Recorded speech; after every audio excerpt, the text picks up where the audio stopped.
beaucoup d'usagers ont donc quitté la gare en entendant ces messages. Une gare qui est très très vide pour un vendredi après-midi. Mais pour autant, certains n'ont pas eu d'autre choix que de rester là, faute d'avoir trouvé des alternatives. Écoutez-les. Mon train était à 13h40 et je devais aller à Lille. Je suis parti ce matin à 9h et j'ai appris dans le train que c'était annulé. Comment vous allez faire là, pour vous organiser et quand même aller à Lille? Je regarde les Blablacar. Bon, ils s'annulent au fur et à mesure, mais on croise les doigts. On espère qu'ils vont nous prendre un peu plus tard. Et du coup, là, quel est le plan pour l'instant? Attendre, simplement. Bon, en fait, je suis venu ce matin. J'avais un train prévu à 7h29. Et quand j'ai vu que il n'y avait pas de train, donc j'ai attendu. Normalement, ça devait reprendre à 10h. Donc j'ai re-attendu. Et là, j'attends, et jusqu'à ce que ça se débloque. Et là, ça fait 24 heures dans 1 heure que je n'ai pas dormi. Donc là, j'ai pas le choix d'attendre. Là, je suis bloqué. Bonne nouvelle pour les trains nationaux, donc les trains de la SNCF. Le trafic devrait reprendre à partir de 16h. En tout cas, le ministère des Transports est confiant là-dessus. Pour ce qui est des trains internationaux, je vous parle là des Eurostar à destination de Bruxelles ou à destination de Londres. Eux, aucun train ne circulera ce vendredi. Reprise du trafic samedi, mais un trafic normal, nous dit-on du côté d'Eurostar, avec en prime 2 trains supplémentaires du côté de la ligne Paris-Londres pour dédommager en quelque sorte les usagers concernés et bloqués ici en ce vendredi après-midi. Merci beaucoup Maxime, merci aussi à Rémi Soula qui est à vos côtés, en cause donc de toutes ces perturbations, cette bombe, cet obus non explosé datant de la Seconde Guerre mondiale. On va en parler en détail dans un instant avec notre invité Stéphane Bria, président de Demintech. On en parlera également avec le général Péris Randy, mais on va tout de suite prendre la direction de la proximité de ce chantier de la SNCF à Saint-Denis où cette bombe a été retrouvée. Julien Dubois, où en sont les opérations de déminage? Eh bien, ici au nord de Paris, les opérations de désamorçage ont débuté à la mi-journée. Elles se poursuivent. Elles prennent un petit peu plus de temps que prévu en raison de la découverte d'un tuyau de gaz sous cette bombe de la Seconde Guerre mondiale. Mais les autorités assurent que les opérations se passent bien. Au vu de la tournure des événements, le ministère des Transports espère une reprise du trafic automobile qui est pour l'instant très perturbé à partir de 16h au vu de la bonne tournure de cette opération de déminage. Et on va évoquer également ce périmètre de sécurité qui a été élargi. On voit que vous êtes aux abords du périphérique notamment. On ne circule plus sur une partie de ce périphérique? Exactement, tout autour de nous, des points de passage bloqués par les policiers. On voulait vous montrer cette image avec Célia Vallet du périphérique parisien totalement vide. Aucune voiture ne circule depuis la porte d'Aubervilliers où nous nous trouvons jusqu'à la porte de Clignancourt. C'est environ 2 km de route où aucune voiture ne circule. Également, une partie de l'autoroute A1 est bloquée depuis la porte de la Chapelle jusqu'à la bretelle de l'autoroute A86 qui complique très fortement le trafic ici dans le nord de Paris avec de nombreux embouteillages, de nombreux coups de klaxon, beaucoup de bouchons ici, mais également nous avons pu le constater, beaucoup de bouchons dans Paris qui se répercutent dans toute la capitale avec ces gros périmètres de sécurité installés pour cette opération de déminage. Merci beaucoup Julien Dubois, opération de déminage donc, qui est en cours. On en parle avec vous Stéphane Bria, merci d'avoir accepté notre invitation. Vous êtes président de Demintech, une société donc, de déminage. Quelle est la particularité, quelle est la difficulté sur ce type de bombe, d'obus qui remonte à la Deuxième Guerre mondiale? Qu'est-ce qu'il faut faire pour déminer, désamorcer ce genre d'engin? Bonjour, oui, donc ce genre d'engin, alors c'est pas rare malheureusement de retrouver ce type de munitions.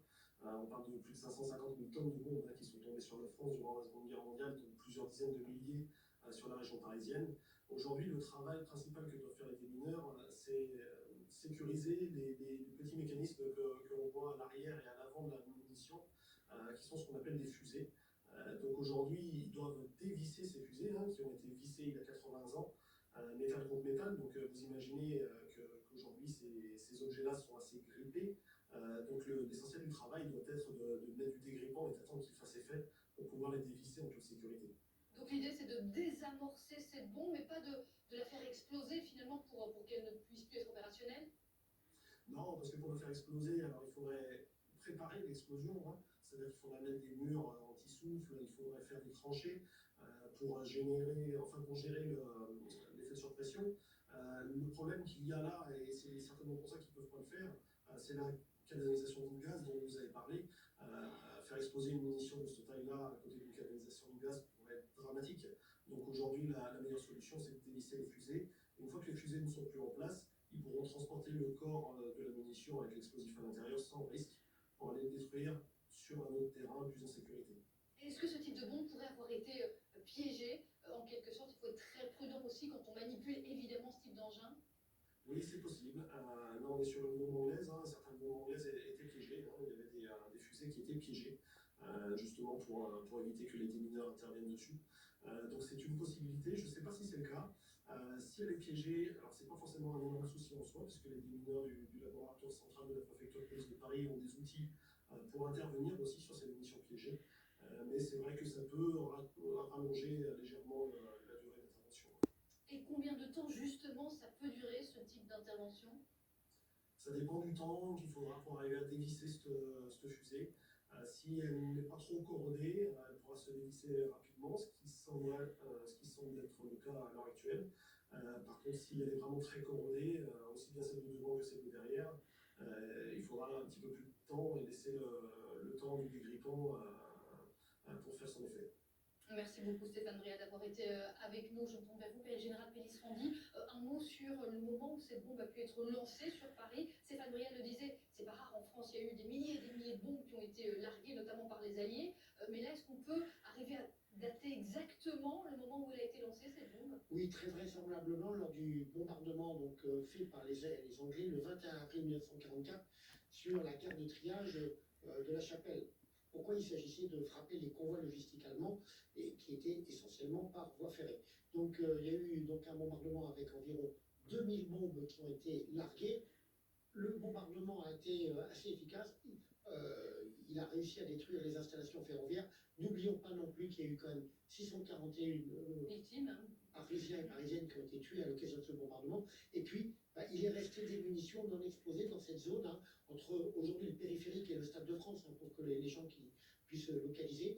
Et donc, il faut maintenant procéder à ce déminage, sachant qu'il peut y avoir d'autres bombes dans ce périmètre.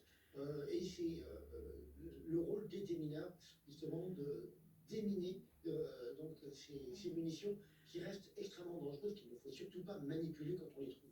Effectivement, cet obus de 500 kg qui provoque donc cette paralysie du côté du périphérique nord, du côté de l'autoroute 1, et puis à la gare du Nord également, tous les Eurostars ont été annulés vers Bruxelles, Amsterdam, vers et en provenance de Londres, où on vous retrouve Laura Calmus. Laura, c'est une grosse déconvenue évidemment pour des milliers de voyageurs qui sont restés à quai. Exactement, avec des voyageurs qui ont un seul mot en tête, trouver un plan B. Alors les Britanniques se rabattent souvent sur la voiture en prenant l'Eurotunnel pour aller de Folkestone à Calais. Il y a aussi certaines personnes qui ont décidé de prendre le bus, mais c'est un très long trajet qui peut être jusqu'à 10 heures de transport, ou encore il y a l'avion, mais la plupart des avions sont désormais complets et il faut compter près de 500 € pour un aller. Alors au total, il est estimé que 15 000 personnes devaient prendre l'Eurostar aujourd'hui de Londres à Paris. Je vous propose d'écouter ce spécialiste des transports, Simon Calder, que nous avons interviewé tout à l'heure. Ça a été très mal géré. Je ne comprends pas, par exemple, pourquoi il n'y a pas de train qui circule de Londres à Marne-la-Vallée.